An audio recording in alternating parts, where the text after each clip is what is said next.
the tides roll. We're mining for Bitcoin and it's taking its toll. Every day there's more treasure in sight, so we keep on rolling through the day and the night. Waves of fortune keep us spinning around in the ocean where the blocks are found. Riding the waves in our digital boats. Decentralized dreams drive us to the goal.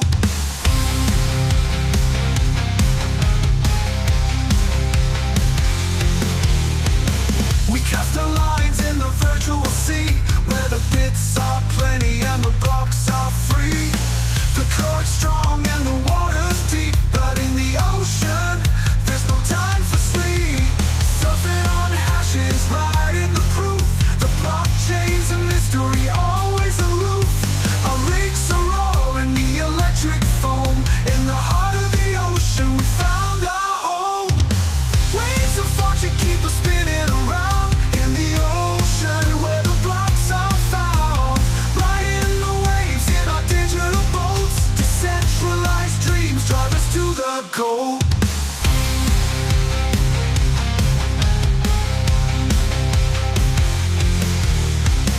We cast our lines in the virtual sea, where the bits are plenty and the blocks are free.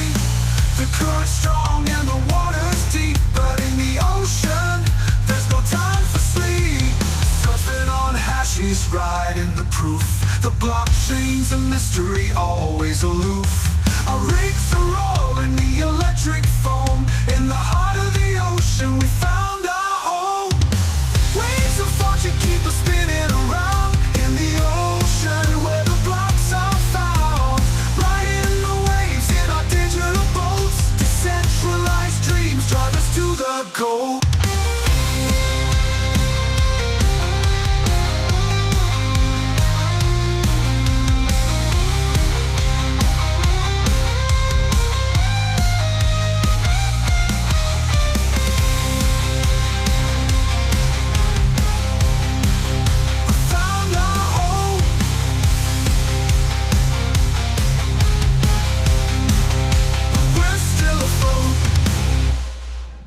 All right. Good morning, everybody. That's right. We're alive. We're awake. Here it is, day 2, live in Minnesota, the mining conference here at our main stage. We welcome you all back for an exciting morning. We got a special team, special things happening right from the ocean itself. Without delay, please, everybody, welcome the one and only voice of ocean, Mark Artimko. Good to see you. Hello, Minnesota! Can we get a round of applause for Jack Fife, our wonderful MC?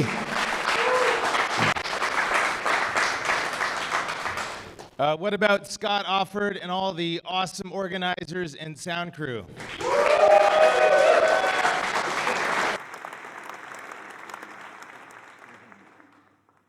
Hand off. All right, switch mics. Is this better? Okay. My name is Mark Artimko. I am the president and co-founder of Ocean, and I have the honor today of making an exciting announcement about Ocean. Before we get into that, just to build some more suspense, I would like to... first of all, welcome to all of you guys here. Thank you so much. You are the miners. You are the reason we exist. You're the reason we resurrected the mining pool for decentralization, and we wanted to share this moment in person with you. So thank you so much. Yeah. We also have a number of people listening in on Spaces, so I think it's listen only. So welcome to all of you, and we're excited that you joined us. So before we go on with the announcement, we just wanted to take a moment to recognize one of our miners who is actually the host for this conference. This is Jared from Just for Crypto. Jared, would you mind coming up to the stage?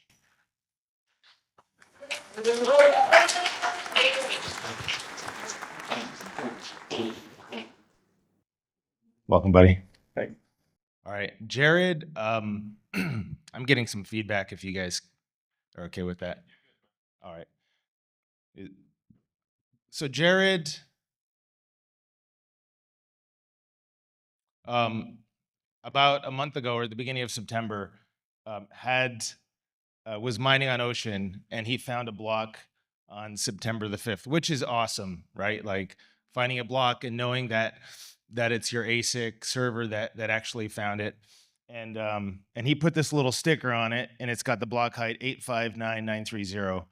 And that was awesome in and of itself. And then less than 24 hours later, Jared found another block, and he posted this, and he's like, "You guys won't believe me, but we found another block." And like, what's the probability of that? Like it's one in, I don't know, 1 in a million or something.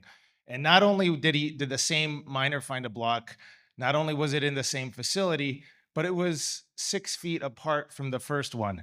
And I just thought that was so cool and worthy of some kind of appreciation. So let's get a hand for Eric and for Jared and ASICs.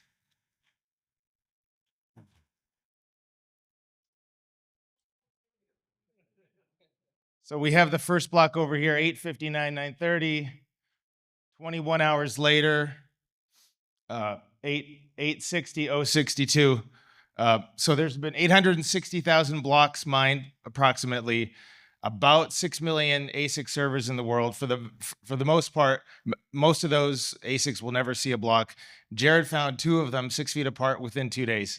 So I would like to present Jared with something we made. Luke Daster, who couldn't be here with us today, he printed this on his own with a 3D printer at home, just to sort of commemorate this special achievement. All right, we have a 3D printed ocean block. For those of you on Spaces, it's about 8 inches tall.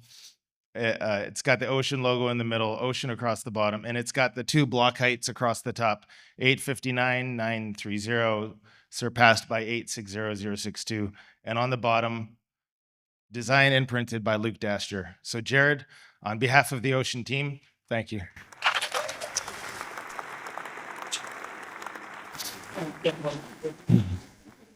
All right, as we lead up into this announcement, I'd like to just kind of bring it back to the origins of Ocean, to give you all a bit of the Ocean story. For those who don't know, this is a dream of ours that's been 18 months in the making. The Ocean is a relaunch of one of the earliest mining pools in Bitcoin, which was called Eligius. This ran, I think it was launched in 2011, and it ran successfully for 6 years with Luke Daster and Jason Hughes, who some of you may know as WizKid57. It was a successful pool. It was innovative. At one point, it had 20% of the hash rate, and I think it was loved by miners, and it was like a pool for the miners. Luke and Jason eventually wound down the pool to pursue other interests. Luke went on to become legendary in Bitcoin. Jason legendary in the world of Tesla hacking, and Luke always kept the pool domain active with the hope of one day bringing it back to life. And so 2023, beginning of 2023, about a year after Luke and I met and became friends, we decided to go into business together and start a company. And like all entrepreneurs, as we were brainstorming, trying to figure out what to do, we looked at Bitcoin and what the needs were. And Luke, being a passionate protector of Bitcoin and an advocate and doing everything, always doing everything for the protection and the good of Bitcoin, we saw the threat of centralization as something that was building, and something had to be done about it. So we began the journey of resurrecting Luke's old mining pool, Eligius, with the intention of making it a decentralized mining pool. And initially we called it Eligius. And I'll share with you all this funny story. We had a strategy call with our lead investor, Jack Dorsey, and on the call, he just kind of asked us bluntly, when you guys tell people about your pool, Eligius, like what are they going to type into Google or whatever the Explorer is? And we're like, well, they're going to type Eligius. And then he said, well, how do you spell it? And Eligius is if you don't know, it's a really hard word to spell and a really hard word to say, because the three of us couldn't even pronounce it the same way. So we decided at that time that it was maybe time for a bit of a rebrand. So we went to the marketing drawing board and we came up with Ocean, because the Ocean is transparent and the Ocean is permissionless. Anybody can use it. So that was how Ocean was born, and we launched with the goal of making Bitcoin mining decentralized at the pool level. There was a number of paradigm shifts that occurred along the way as we were sort of working behind the scenes to get our products ready. One of those things was really just bringing awareness to the fact that mining is a very complex process, and it involves intelligent parts of mining, such as running a full node, building a local mempool, designing a block template, picking transactions, running filters, doing all of those things where you as the miner get to decide what goes in the blockchain. And then there's the hashing component. And over the years, those two functions have been split, where the miners have done the hashing and the pools have done all the decision making. And so just bringing awareness and education that what we have today is not how Bitcoin started, and it wasn't how it was intended to be run. And so that was a very good experience. We also relaunched the pool as a permissionless pool. Just like Bitcoin itself is permissionless. You don't need permission to use Bitcoin, so why should you require permission to mine Bitcoin? So Ocean is a permissionless pool. We also offer payments directly from the network through the generation transaction, and in a non-custodial way. And that is awesome. And we are radically transparent. We try to be transparent in everything we do on social media, but also in the software through APIs, through information. If you want to look at every single share that you mine as a miner, you can, and you can audit us in real time and hold us accountable. And all of these, and then we launched several templates for miners to choose from to direct your hash rate, but because what goes in the chain should be decided by the miners, not the pool. And so we're the first pool to launch choice of templates. We had initially 3 templates. We expanded it to 4, and miners could put their hash rate where they wanted to. And at least that was a step in the right direction. And we call that the path to decentralization. So that was the path to decentralization. It started on November 28, 2023. There's a typo there. And it's been 10 months and 1 day to today. So the timing is very fitting. So we were on a path to decentralization, and today we are arriving at decentralization. So I would like to please cue the video.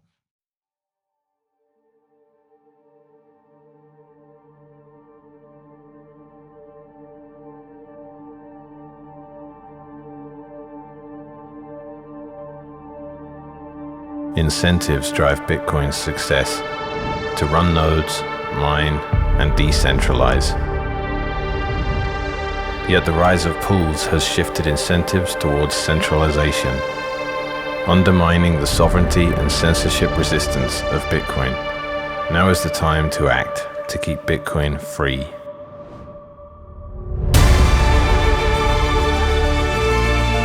DATUM, decentralized alternative templates for universal mining. Engineered for sovereignty, built to return power and the block space to the miners. DATUM on Ocean. We have threats of centralization, and this is a big one. Luke, to me, has always kind of served that role of protector of Bitcoin. I don't think any of us would really be here today if he didn't take on the actions he took. Every action he's taken for Bitcoin has been principled and one of protecting it and making it better. He's a bit of a guardian angel.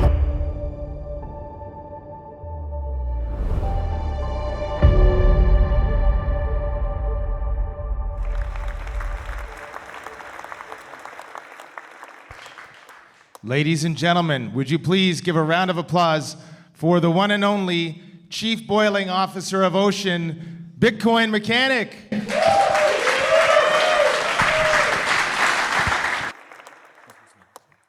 Use this one. Hello, everyone. How's it going? Did you enjoy that video? Yeah. It was good. It was up till, what, 3 a.m. mixing it. So, what are we launching today? What does this mean? This means decentralization of templates. And back when Ocean launched, most people didn't even know what templates were. And when we launched our template, famously, some people took exception to it, which highlighted the fact that up until that point, no one had really been paying attention to it. And there was an expectation that they were all completely homogenous. And so we had the crazy idea of setting default op return size to 42 bytes instead of 83 bytes. I don't know where the threshold was, but a lot of people decided some point that became censorship. If you turn the number 83 to 42, no, wait, you can't do that, it's censorship. This didn't make any sense to anyone that knew what they were talking about, but again, we were surprised that that didn't turn out to be a lot of people. So anyway, we said, all right, let's give you multiple templates. And people said, I still don't like it for some reason. There's an issue with that. And we said, well, look, it's your choice. Ultimately, if you want to do this, if you want to do that, as a miner, it's up to you. And more than just people, giving us hate and shit for it, it was more just people saying, I don't know which one to choose. Can you just tell me? And we're saying, you guys as miners have a responsibility to choose what goes in the chain. And there's an advantage to doing that. And you're so unaware of it that it just looks like an extra responsibility to you. It's like living in a world where you can only drive to predetermined locations with some automated, semi-robotic thing that just drives you from A to B. And someone's like, here, have your own car and drive it wherever you like. And you're like, where do I go? I don't know where to go. It's like, that's for you to decide, dude. You're a sovereign being, and you should take exception to anyone telling you that you're forced to do things a certain way. So we gave miners that choice. We said, look, this isn't what it is we set out to launch. We want miners just making templates. We're a pool. That has nothing to do with us. As a pool, all our job is, hey, you're mining 20%, you're 30% of the pool, you're 20% of the pool. Here's the reward coming out of the chain. Here's how it needs to be split. That's it. All our job to do is to solve cash flow. That's all that we're supposed to do as a pool. The idea that we decide what goes in the chain on behalf of all the miners is crazy. And it's a problem that everyone has been talking about for a long time. And there's been some solutions offered that, have been iterated upon, taken from this team to that team to another team with the name changing here and there. And it's been over a decade and nothing ever came of it. Because at the end of the day, it's not really about the protocol. We are going to celebrate the protocol today, and I'm going to explain what DATUM is and what it does. But you only get something like this with a team that actually cares about making it a reality. And I'm certainly going to celebrate the team today. So this came as a result very quickly. This was not years in the making, it was months. Some of that speaks to the just technical competence and experience of the people that wrote it. Not me, of course, so I'm not blowing my own trumpet, but I am privileged to work with these people and rub shoulders with them for sure. And the fact that it's there is just a testament to the fact that Ocean launched, and Ocean said, we need this to become a reality. We need miner templates to be a thing. Because this is the Bitcoin I want to see. The Bitcoin I want to see is not the Bitcoin we've had over the last few years.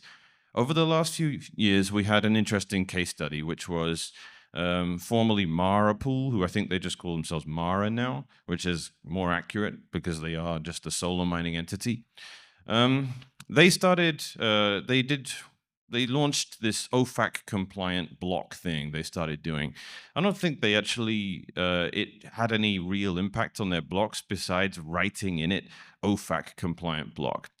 And what this caused, you might think somewhat legitimately, was outrage in the Bitcoin community. Everyone said, this is censorship, you can't do this. And they stopped very quickly over the backlash. But that, to me, is not indicative of a community that is functional and going to last, or is taking a lasting approach. That isn't how things should look. The correct response in a functional, healthy ecosystem where Bitcoin is working as it should is not outrage when someone does something like that. It's laughter.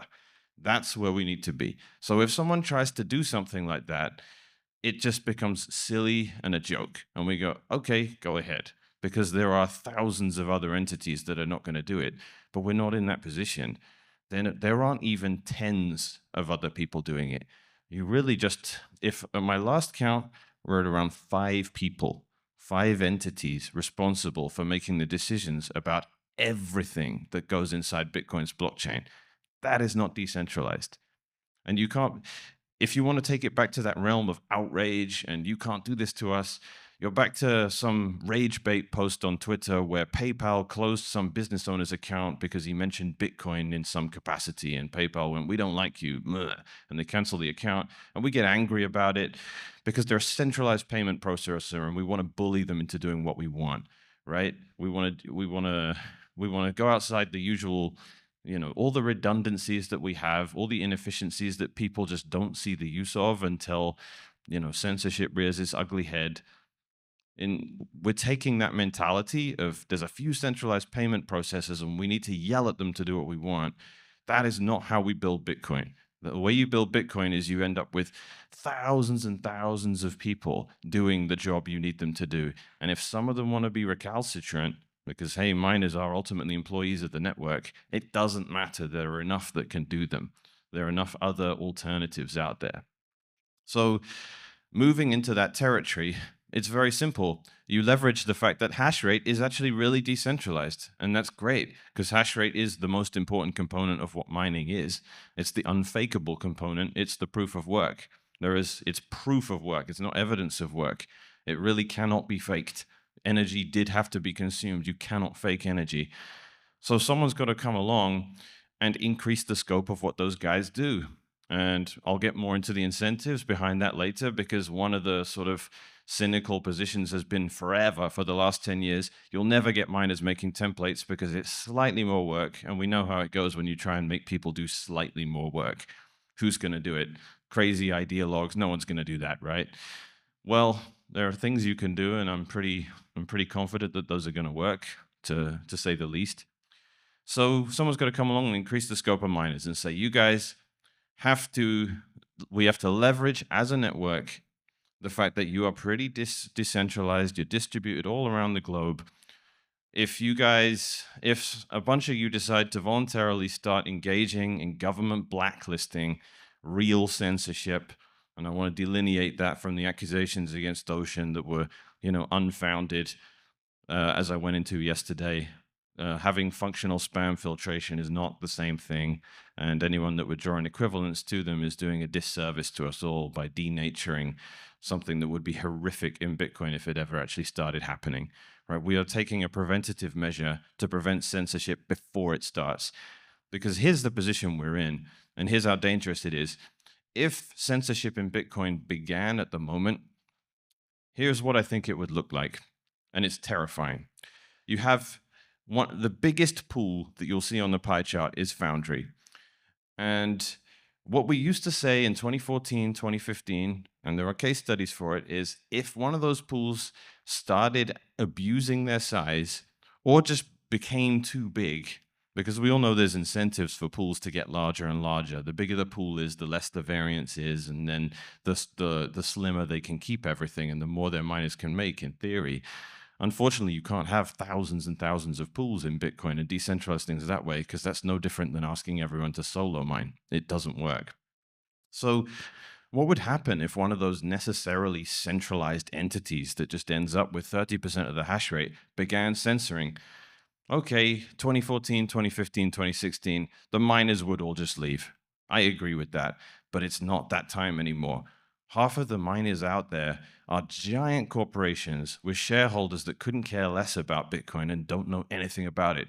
And to be honest, if they did, instead of investing in mining companies, they would just buy Bitcoin, because 99% of the time you make more sats doing that. But these people aren't interested in sats. They're interested in fiat narratives and silly stories about how they can make loads of money that never really pan out. So you have all these bankruptcies happening. You have just insane fantasies just told to naive shareholders that have heard about this whole blockchain thing, and isn't there an AI component as well? It's all total bullshit, right? We all know about that. If you know anything about it, just buy some sats and just sit on it and be humble, stack sats. We know that, right?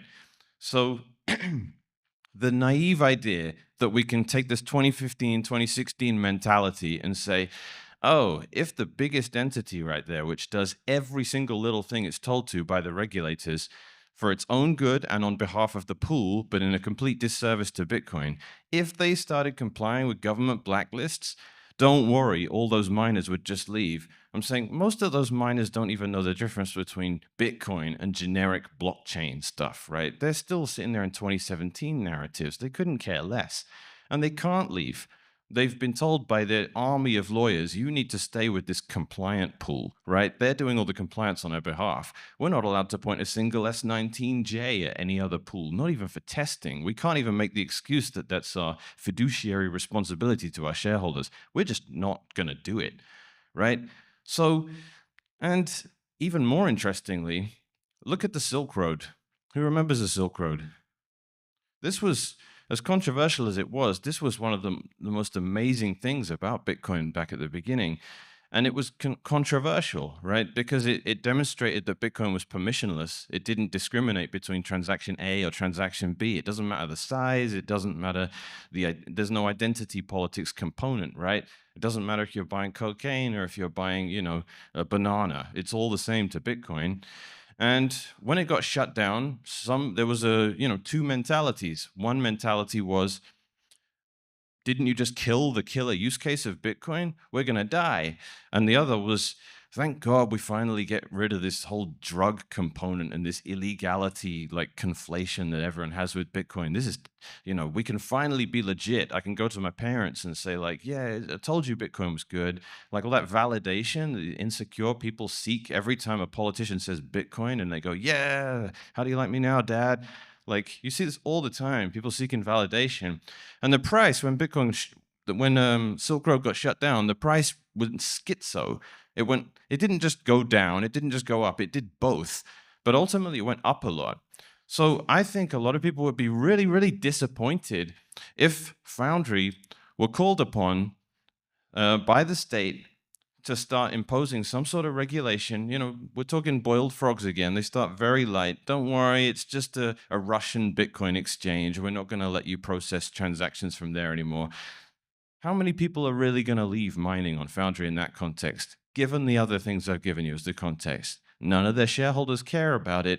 Some of them might even think it's a good thing, right? We can show that Bitcoin demonstrably can work within the confines placed on us during this righteous position we're taking in a global conflict or something like that. People might not understand the deeper principles of keeping Bitcoin neutral, right? It doesn't mean I like Vladimir Putin or Zelensky or Xi Jinping or anything like that if I insist that all of their transactions should be treated the same as anyone else's transactions and get inside the blockchain. But that is too nuanced a point for people that come from fiat land. So I think we might be richly disappointed very soon. And if that were to happen, let's assume that my, pessimistic but realistic expectations of what would happen if there really were censorship requirements placed on the regulated US entities that are responsible for so much of what goes on in the blockchain. If they were to just go along with it and we were to see an underwhelming reaction, like what about the hodlers? Like if I saw a Foundry censoring and I saw miners not leaving, which I think is pretty realistic, am I going to sell all my Bitcoin as a result? No, because there's nothing else anywhere near as good as Bitcoin, even in that context. So what we end up with is cucked Bitcoin. That's where you end up, right? Because there's nowhere else to go, and you can't bully miners into leaving, and it would just slowly get worse and worse and worse. That's how you end up. And I think that's realistic. That's not pessimistic. But the worst thing about it is an industry builds up around that. And that digs its heels in, and then you have to fight them whenever you try and make any moves in the opposite direction. This is why what we're doing here is important, because it's a preventative measure. If you can get miners making templates before all this crap starts to happen, then that industry never develops. There's no incumbent censorship complex within Bitcoin that can really get off the ground. There's no one lobbying against you anymore. You strangle it before it begins to exist. That's why you have to do this. But it does mean I have to be up here educating about the necessity of it before it becomes a thing. And a lot of people are saying, well, it isn't a problem, right? If censorship ever happens, we all just switch pools. And I'm like, you can't be that naive. You can't think that would just be a given. Not in today's environment. There were no publicly traded miners back in 2015, 2016. It didn't work like that. It does now. You can't rely on these guys having cypherpunk ethos in their blood, right? It doesn't work like that anymore. So knowing how those guys are incentivized, you have to beat them to the punch. We need miners making templates. That is the end of it. If you have that, this industry will never, the censorship industry that gets inside Bitcoin can never grow, and it can never work against us. We don't have to fight them because they don't exist yet. And we need to keep that the case because we're right on the cusp of it right now. Bitcoin is prone, it's rife for censorship. It just hasn't happened yet. So you can either be lazy and just assume that will continue, or you can just think a little bit forward in the future and say, we need to take preventative action now.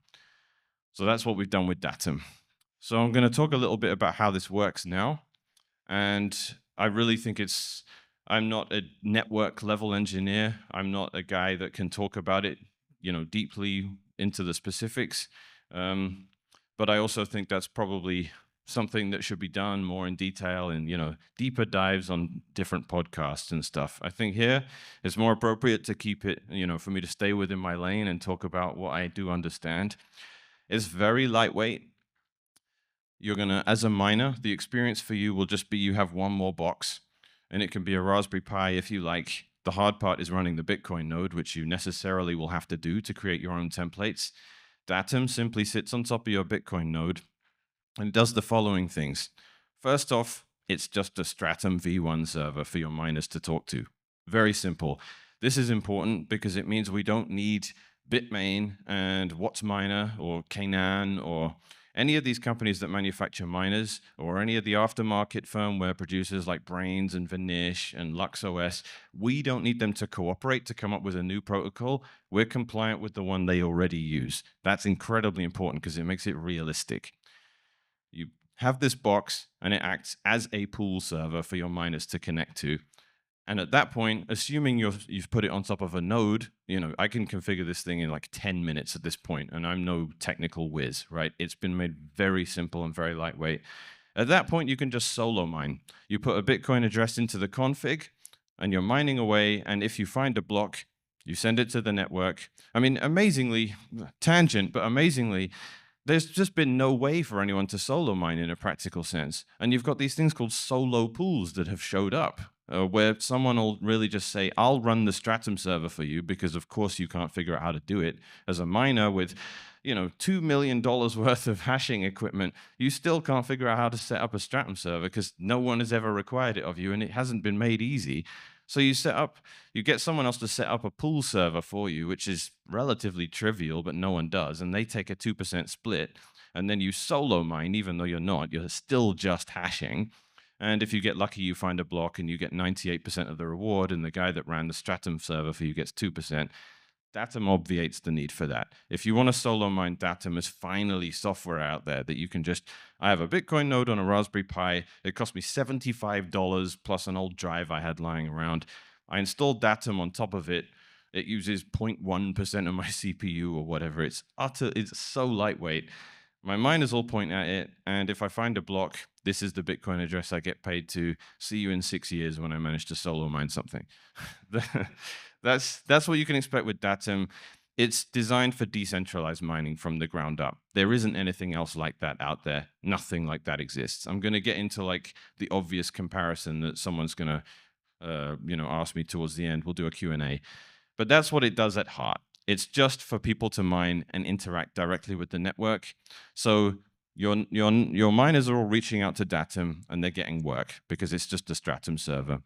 At the same time, DATUM is reaching out to your Bitcoin node and saying, hi, can I have a new template?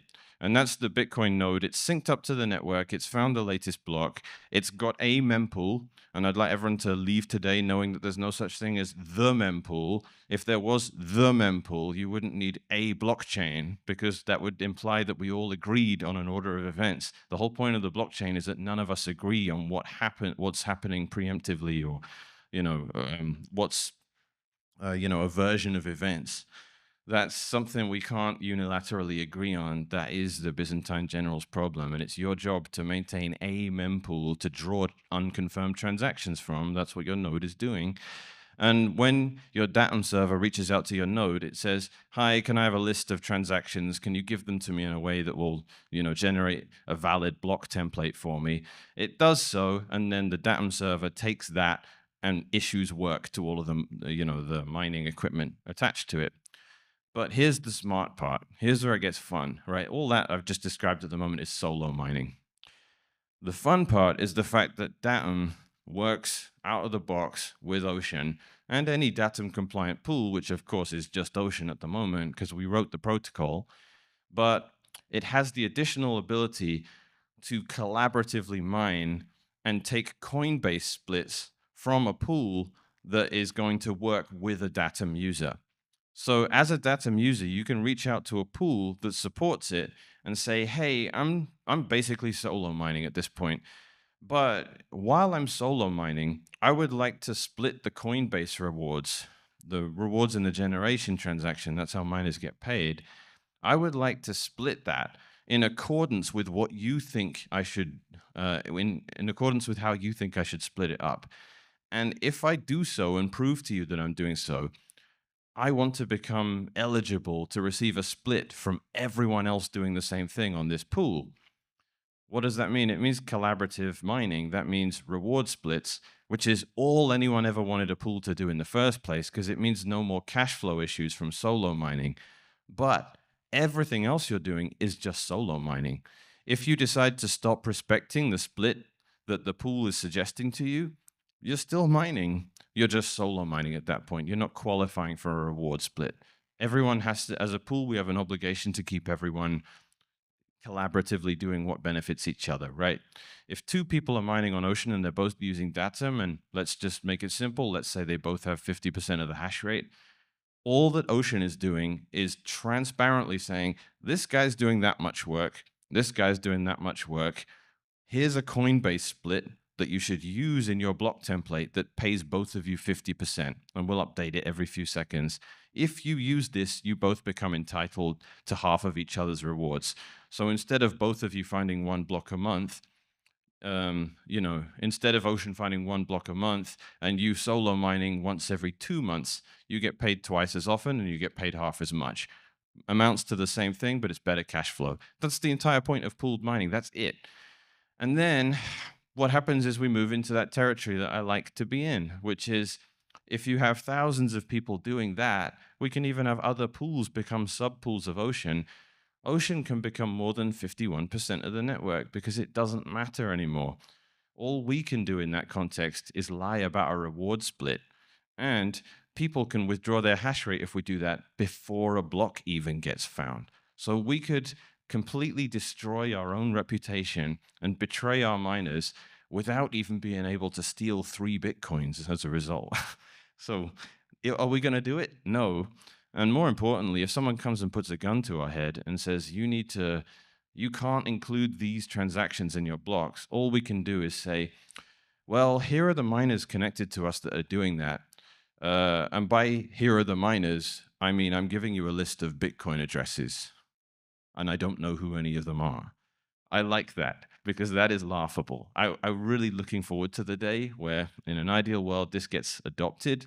We have hundreds of miners, thousands of miners producing their own block templates, getting reward splits from Ocean, and someone comes after us and says, "All right, this can't go on. We need censorship." And we actually comply to the extent that we can, and it's just useless. That's my favorite scenario. Here, I really do like this because the first time someone mined an Ocean block that contained, op return of, data carrier size of 42 bytes instead of 83 bytes, and there was all this, allegations of censorship over us doing that. super ironic because we're basically the only entity in mining that was trying to solve the censorship problem, and for us to get accused of it was bitterly ironic. But nonetheless, when we did, at that time, we had template options for miners. And that was not DATUM, right? That was still us making templates centralized. It was just at least giving miners a choice and saying, hey, you'll need to start thinking about this because soon we're going to give you more than this.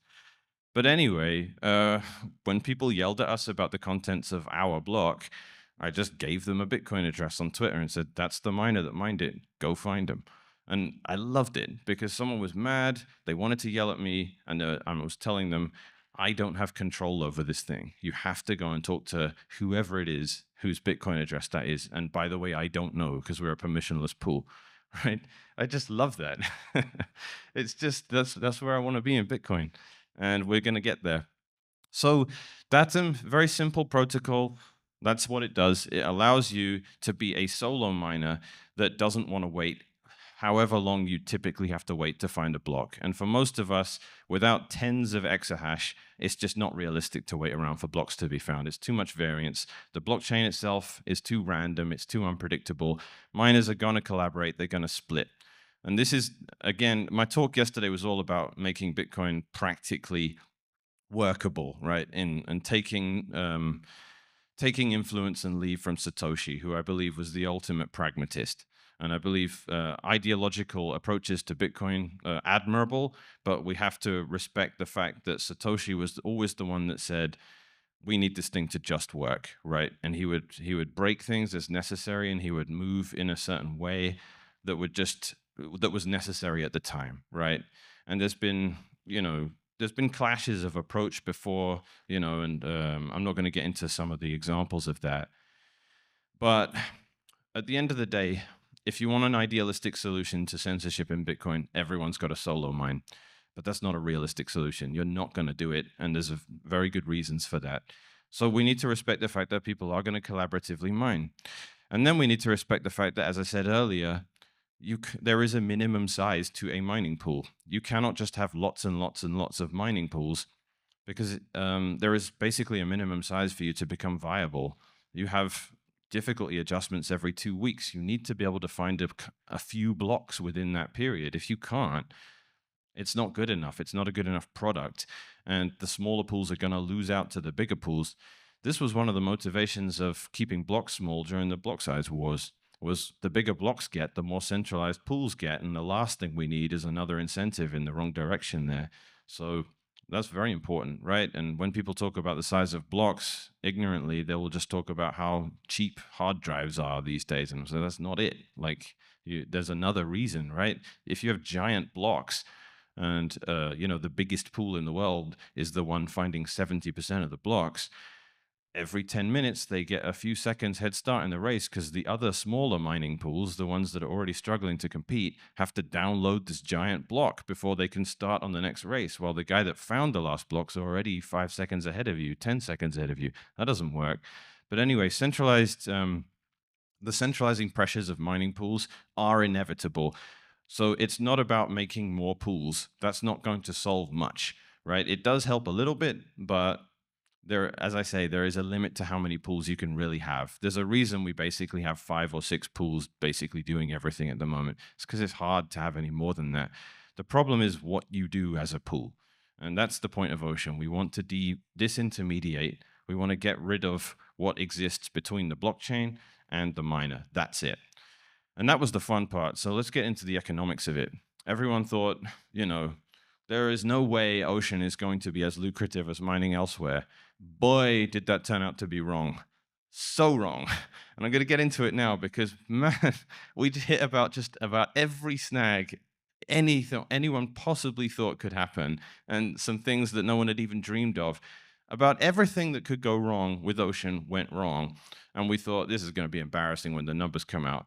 And we were paying out way more than everyone else. And this took us by surprise. We had no idea that it was going to be like this, right? And so let's talk about reward systems. It's a little tangential to DATUM, but it all kind of ties in together at the end. Hopefully I can, weave this all together. But we launched and we got stupendously lucky. Before we even turned off one of the test nodes, that, was mining before we launched Ocean, and we wanted to keep it secret. So this node didn't have any of the Coinbase tag or any of the payout splits or anything. So we found a block, and Mononaut tweeted, Ocean just found their first block. I was still on the plane home from the launch, and we didn't expect to find one for like at least a week. And I just tweeted back at him like, what? I don't think that's one of ours. And like Jason, who was like sleeping for the first time in a month, I was like ringing him like, sorry, dude, you got to get up. And I was worried, like, do we have the private keys for this? Is this actually one of our blocks? He's like, yeah, of course we do. It was just one of our nodes was, a secret node that didn't have Ocean written in it and stuff. And, that one was the one that created this template. So that's what happened. So that was kind of very, freakishly lucky. And then we found another one right after that. And we had people saying, all right, I'm converting to Catholicism. This is just too much, right? So that happened. And then we went for 3 weeks or something without a block. And it was the entire month of December 2023, basically, which was the second highest transaction fee in Bitcoin's history. We found no blocks. And I thought, this is going to suck, right? And our miners are earning nothing, right? This is the price of disintermediation, right? As a miner, you can get more revenue overall, but it means if we're not finding blocks, you're not getting any money, right? That's what happens when you got no middlemen. So we got unlucky there. The same thing happened around the halving. And we had someone throw an extra exahash on our pool during the halving just to try and leverage the fact that you get more of a split when when Ocean finds blocks than you do on other pools. Millions of dollars were getting found in transaction fees around the halving. We found no blocks, despite having that extra exahash thrown at us. That sucked. We were running below 100% luck overall anyway, and even in those periods where we were approaching returning to 100%, we still weren't, we were doing that during times of low fees. We kept finding blocks at weekends, which historically always have lower fees than during the week. They always spike back up on Monday morning. And, not only that, the bad luck we found 3 empty blocks, right? Which is this ironic, species of luck that actually hurts you. An empty block is something that you might find if your block happens to be just a couple of seconds after the last network block, which means you got really lucky. The network found a block, you rolled the dice, and you got lucky with your dice roll, and you found a block immediately. In Bitcoin, that looks like luck, but it's actually terrible for transaction fee revenue because there's just not much fee pressure built up yet. The network just found a block and swept out all the high-paying transaction fees. And, we found 3 of these empty blocks, which was probably like a 1 in 100,000 chance or something, because we'd only found like 30 blocks, and 10% of them were empty. And no, this is not indicative of an issue with the pool. It's really just, wow, you found a block 3 seconds after the last network block. And you've done that 3 times in the space of 30 blocks. That's pretty rare. We know blocks are expected to be 10 minutes, right? So that happened. There were other species of bad luck. Okay, thank you. There were other things, that made us unlucky, a few other things. And nonetheless, people were running experiments. They were mining on us. People could compare data with payouts from us, even if they weren't mining on us, because all our stats are transparent. And we're the only pool to do that, by the way. And they were saying, yeah, Ocean's paying out more than 10%, more than the other pools. And this comes down to payout system, right? And if you're incredulous about that claim, I sympathize, but the intuition that backs it up should be really simple for everyone to understand. We disintermediate. If you're 50% of Ocean's pool, you get 50% of what comes out of the blockchain. There is no way to get more than that. That's it. So if some middleman comes along and says, I'm going to smooth out variance for you, I'm going to pay you the same no matter what happens, right? I will pay you this amount per share based on a rolling average that gets recalculated every 24 hours. That is the dominant payout model. That is FPPS. And it's not a very sustainable model. I don't think anyone that actually does it likes it.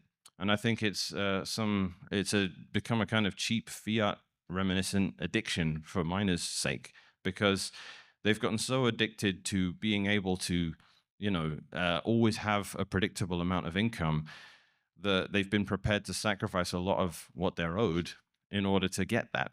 And Ocean is the low time preference pool for miners. Ocean genuinely sucks sometimes for miners. It's been 12 days since we found a block. This is our unluckiest streak ever.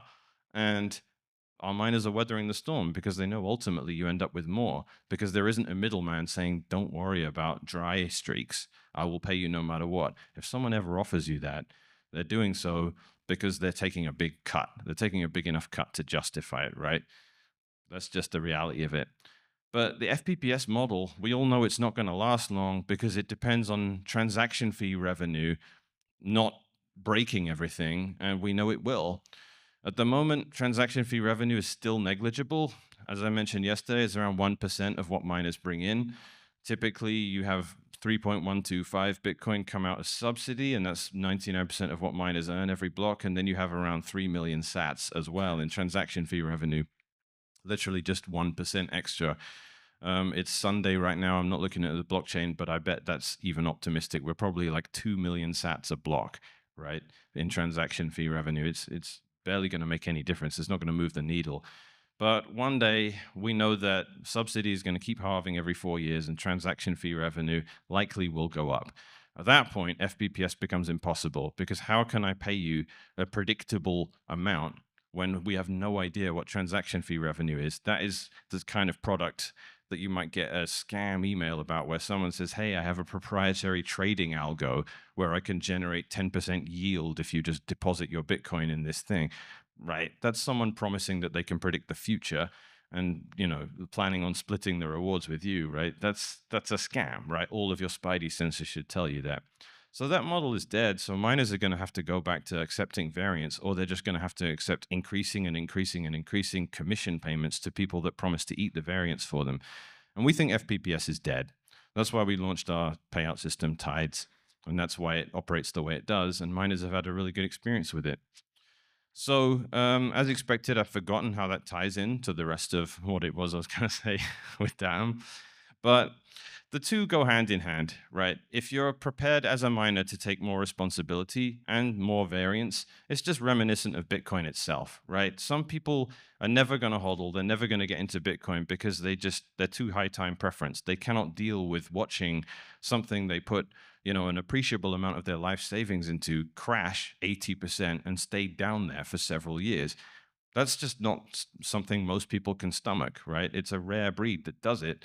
It's a beautiful thing that happens in Bitcoin because it kind of keeps the space a lot more niche in a good way, right? It stops it from becoming a victim of its own success too quickly, which is really important, right? Bitcoin is made up of very committed people, a lot of ideologically minded people that are in it for the mission. They're here because if it just went up in a straight line and was, not volatile, we wouldn't have Bitcoin anymore. It would just be inundated with, normies, and I'm allergic to normies, so I think we all are, right? So Ocean is the same thing. It brings that same ethos and mentality back to mining, where it says, look, you're going to have to deal with volatility, and you're going to have to deal with some personal responsibility too. And if you're not prepared to do either of those things, not only are you failing ideologically and are you doing something that disappoints me and your mother's ashamed of you, but you're going to earn less money. And that's how I think it all ties together. And I'm glad I remember this, because this is ultimately the thing the pessimists have thrown at us that sounds realistic is, why is anyone going to do this? Why are they going to make their own templates? Why will they be bothered to do it? It doesn't matter if you literally have a Raspberry Pi lying around in your desk somewhere and you're going to plug it in and you have an SD card and it costs you zero money and maybe 20 minutes of your time. Still more effort than if I just get the pool to make the template, right? Why will anyone do this? And you have a point, right? I'm not going to pretend that's not a valid point, right? Inertia is always going to happen. And we're still going to make a template on the Ocean website for miners to use that just don't want to make their own templates. But we are turning on fees. And the fee structure on Ocean is structured so as, if you're going to use the centralized template on Ocean, we are going to charge you twice as much as a fee than the people that are prepared to make their own templates. So you're going to literally make more money by moving away from the FPPS system. That's a given at this point. But on top of that, the one pool that's offering the real alternative to FPPS is also saying, hey, if you're prepared to take on more responsibility and make your own templates and actually decentralize this aspect of Bitcoin, you can make twice as much money as well, or you can lose half the amount in in fees that you pay to the provider. That's a good deal, right? It's going to be way lower than anyone else. The numbers we settled on are 2% fee, which is kind of industry standard, around the lower end of it. And half of that, 1% fee for miners that are prepared to use Datum and make their own templates. And given that it will take you 20 minutes and maybe worst case scenario, $400 or $500 worth of hardware, that's enough for you to run 10,000 miners just because of how lightweight this thing is. I don't see anyone not doing it. And we have the best support in the space, in my opinion. Try getting an email back 5 minutes later when you ask something, 3 a.m. That's me. That's what I'm doing. If you get a response from the mining handle on, mining at Ocean XYZ, that's 90% of the time, that's me responding. And we're quick, and we want to help you get set up. We've been helping people set up Lightning nodes because we offer Lightning payments, but you need to be running your own node necessarily in order to get them. Everything we do is catered towards making Bitcoiners sovereign in the way they use it, right? We're not going to pay out your account. We pay out to a Bitcoin address. We're not going to give you a Lightning payment to an LSP. You need to be running a Lightning node in order to generate a Bolt 12, in order, and sign the transaction, right? There are no accounts on Ocean. Everything requires using Bitcoin in a native sovereign capacity. So yeah, lastly, it just comes down to that. If you want to be able to take advantage of the lowest fees and maximize your profit in mining, you have two choices now. You have solo mining, which we've actually made a great deal easier thanks to Datum, and you have pooled mining, which you can do without it undermining the decentralization of Bitcoin. You're now able to do it in a collaborative context, in a transparent context. You can get paid out directly from the chain, and it's the absolute best way for you to maximize revenue. So with that, I'll round off the presentation there. Thank you.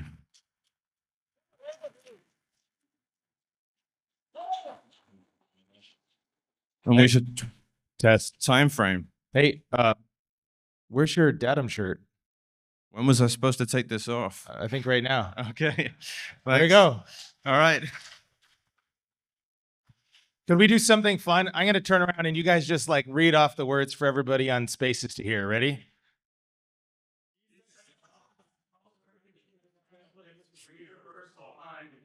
Woo! Let's talk specifics, actually. Well, Datum. Yeah, so availability. We have some people running it currently. Tentative rollout, nervous developers, right? They want to get every last thing just absolutely perfect, right? Well, the guys on our end of it, the mouthpieces and all that, we're pushing for just release the thing, it's ready, right? But, we're doing an exclusive beta, I think, for the next, I'm not going to say 2 weeks because no one will believe us. The plan is 18th of September. That's when it will be publicly available. 18th of October, sorry. That's when it will be available for everyone. It's MIT licensed. If anyone wants to know about the availability of the source code and, the open sourceness of it all, of course it's open source. We're asking you to run this in your mining farm, right? We're not Bitmain. We don't expect you to run closed source binaries with backdoors in them, right? You're going to have this code. You're going to be able to review it. It will be publicly available, public beta, 18th of October. Until then, we have an exclusive beta. If you want, just reach out to us. Say, hey, I want to run this thing. We'll hold your hand through it. If you don't know how to set up a node, if you don't know how to configure your node to be able to talk to something that is requesting block templates, we'll help you do all that. We think it's really simple, and we'd appreciate your help because any snags you run into are probably things we could just design better on the user interface aspect. So anyone that wants to reach out and help us do this, be much appreciated. And email for that is datum@ocean.xyz. yeah. So anyone feel like they're going to go home and try and run this? Yeah. All right. Doesn't matter. You can do it with your BitX. You can do it with your, as I said, 10,000 ASICs pointed at a Raspberry Pi is probably just fine. For sure. I really appreciate you guys. We're just going to say a few thank yous, and then if there's a few minutes, we'd like to open it up for questions, but the organizers can let us know if that's okay. Just a quick, I'll start the thank yous by just asking, has anyone got a Start9 node? Anyone heard of the project? All right, so that's one easy way to run a node. DATUM is already packaged up for that. So that means you can just plug it in, install it as a service. You have to do one tiny hack, which is 3 lines of entering code into a terminal. I don't know if that scares you, but I think I made the instructions pretty simple. And I'll begin the thank yous with that. Leo Haff, great, very young developer from France, has helped me package these things because I suck at Docker and TypeScript and pretty much everything to do with code. So he helped me with that, as well as Chris Guida. So big thank you to those guys. The website, and generally helping us since launch with all things web related, Jay Slater, he's killed it. If you go on Ocean XYZ right now, we have a completely new website. This was designed by Skylar, and JD probably helped with that as well as making that awesome video you saw at the beginning. We want to thank Mempool Space. Should we get into specifics of why we want to thank them, or should we leave that? Well, I was talking about incentives. Why would anyone use that, right? Well, because when you design your own, I can't believe I forgot to mention this. When you design your own block template using DATUM, you get to write your name in it. And wouldn't it be great if that name was visible for the world to see on the world's the most prime real estate in the Bitcoin space? The place, the timeline where the name of the pool is written. That's not gonna, when it comes to Ocean, it's not gonna say the name of the pool, it's gonna say the name of the miner. So if you wanna etch your name into history, you need to make the block yourself, and I think that's a pretty big incentive. I think that might be bigger than the 50% off fees thing, to be honest. So that's Mempool Space. Thank you so much to them for working with us. They did so because they support the mission of decentralizing templates. They're Bitcoiners, and they want to encourage and help offer incentives in that regard too. I really appreciate them being true Bitcoiners in that respect. Bob Burnett of Barefoot Mining, he was the first guy ever he was the first non-Ocean person to run DATUM, and he's been running it for the last week. So big thank you to him. He was also the first guy to agree to mine Ocean before we launched. He's a fantastic Bitcoiner. He's Boomer BTC. He has this podcast, Old Man Yells. I encourage you to go watch it. He's great. The conference organizers here have done a great job. Thank you to them. And last, and definitely not least, last but most, really the hero of this whole thing is, well, I'll get into Luke in a minute, but Jason Hughes. Jason Hughes is who wrote this thing from scratch in a few months. And if anyone has been following the whole Stratum V2 saga, we know 10 years apparently isn't enough to do this. But if you're Jason, you can do it in a few months. And he's done it. So a big round of applause to Jason. If you want to know more about Jason, just Google 2017 Tesla hack, and that's him. That's a good fun one. I've told you all about it. I just want to throw out 2 more thank yous as well. Jared again for mining with us and for hosting the conference, and Jack Dorsey for being our supporter through this whole thing. So, and I think he can't be here today. Luke was here yesterday, but had to go, unfortunately. Someone had to take the initiative and say this isn't working, and that was Luke, and he's behind the whole thing.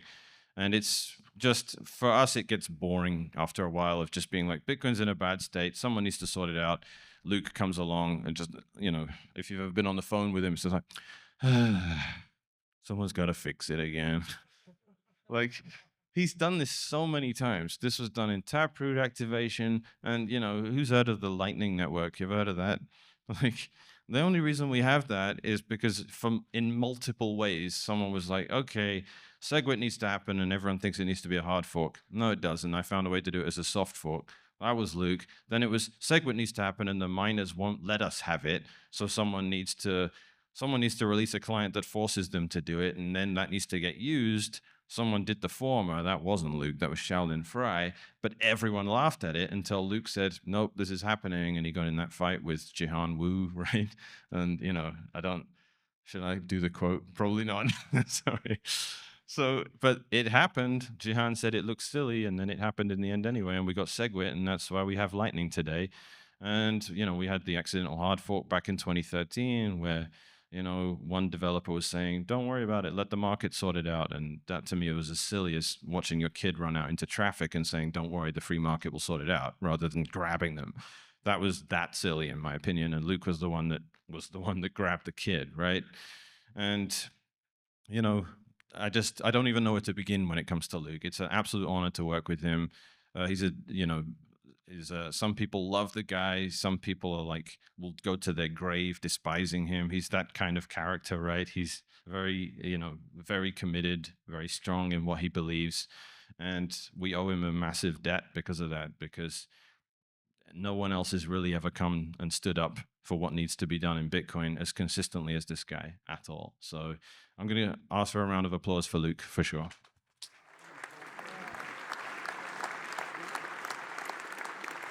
We have time for any questions? All right, no time for questions. Guys, thanks so much. Stop by the booth.